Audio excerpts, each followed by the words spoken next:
La masturbación infantil es un tema del que muy poco se habla, y menos padre con hijos. Entonces, pues bueno, está en la realidad de todos los hogares y no manejamos información. Entonces la idea es acompañar a padres a responder algunas dudas. En líneas generales, uno de los puntos principales es explorar que esos impulsos simplemente sean exploratorios y productos de su propia experimentación, conocimiento de sí mismo, de su cuerpo, que es lo más común. ¿Cuáles son esos impulsores comunes de la masturbación? Sería en primer lugar el descubrimiento, autoconocerse. O en segundo lugar es el desarrollo, que es en la adolescencia, es normal porque hay hormonas allá actuando. El tercer lugar sería un afrontamiento. Y el cuarto lugar sería compulsión. Y en quinto, ya un trauma o el procesamiento de un trauma. ¿Qué pasa con eso?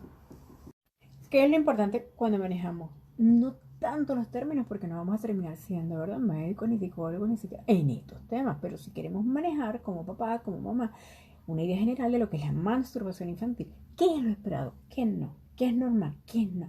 Más allá de lo moral. ¿Cuáles son esos comportamientos que son usuales normales? ¿Cuáles serían las señales de alarma? Ahí sí tengo que estar pendiente. ¿Y cuándo hablar de una masturbación que sea compulsiva? ¿Cómo luce? ¿Cómo luce la que es masturbación infantil? Bueno, esa surge de un mecanismo que es exploración del cuerpo, lo conoces el tuyo, conoces el del otro. Es muy como 3, 4 años. Y descubrir las sensaciones que esto genera en tu propio cuerpo. En la mayoría de los casos simplemente es una simple frotación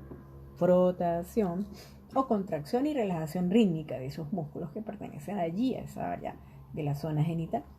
Eso es todo.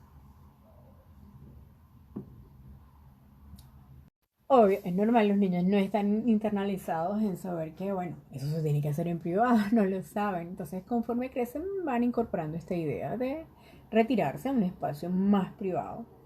¿Okay? Y lo otro, bueno, no hay ninguna connotación, ningún pensamiento sexual en el niño, nada que impulse ese acto masturbatorio, simplemente es exploratorio, es la búsqueda de sensación de placer, autoplacer, más nada. Ahora, ¿qué hacer ante esa masturbación infantil? ¿Cómo debe actuar un adulto ante el niño?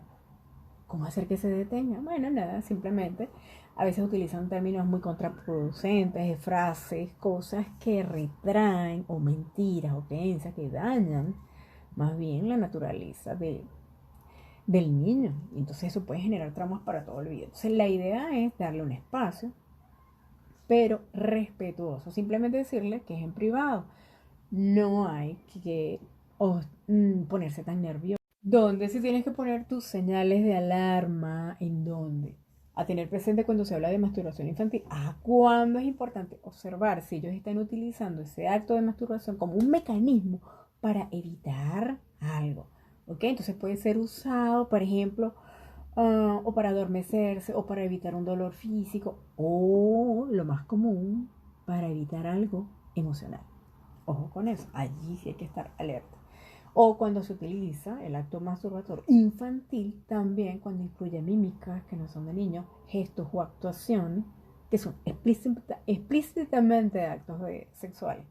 Entonces ahí tú sí tienes que estar pendiente cuando él busca el acto de besar, cuando intenta meter algo, cuando o busca meter la lengua. Entonces ahí sí tienes que estar o gemido o moverse en forma sexual. Eso no es conducta usual de niños. ¿Mm? Ahí sí tienen que estar con las luces. Otra alerta, bueno, cuando el niño busca la interacción con otro niño para hacerlo, para hacer ese acto masturbatorio. Entonces allí sí tienes que estar alerta, algo está pasando, porque usa el cuerpo de otro mientras él se está tocando. Entonces tocar el cuerpo de otro en unas zonas que son genitales, o actuar de besar, o actuar de montarse en el otro, o introducirse objeto, allí tienes que prender las luces de alerta. ¿Okay? Otra situación de alerta cuando el niño se masturba diariamente, en un acto muy continuo, y cuando intenta también distraerse con eso. Entonces, no puede ni siquiera ir a clase. He tenido casos de la vida real así en la escuela, o sea, no es que uno los esté inventando, existe. Entonces, o eso mismo también, cuando es tan incontrolable, también puede suceder en actos sexualizados como baile, uso de ropa, toques inapropiados, otro, ¿ok? Que de alguna manera tengan que ver con que toque su cuerpo o toque a otros de una manera muy frecuente e inadecuada. Ojo.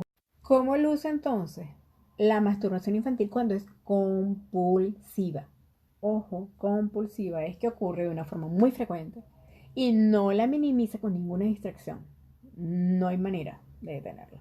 A la otra alerta, la forma de masturbarse produce también daño físico en el niño, a ellos y a otros. Ojo con eso. La otra, bueno, que pese a que se le ha explicado que no se hace en lugares públicos, sino en lugares privados, y entonces sigue como que le cuesta controlar eso, le parece incómodo, no lo quiere manejar en forma privada. O sea, ahí hay algo compulsivo. La otra, bueno, cuando irrumpe con sus actividades diarias, como las que nombré, escolar o su vida diaria, y la rompe, bueno, allá hay una parte en esta ejecución que es compulsiva.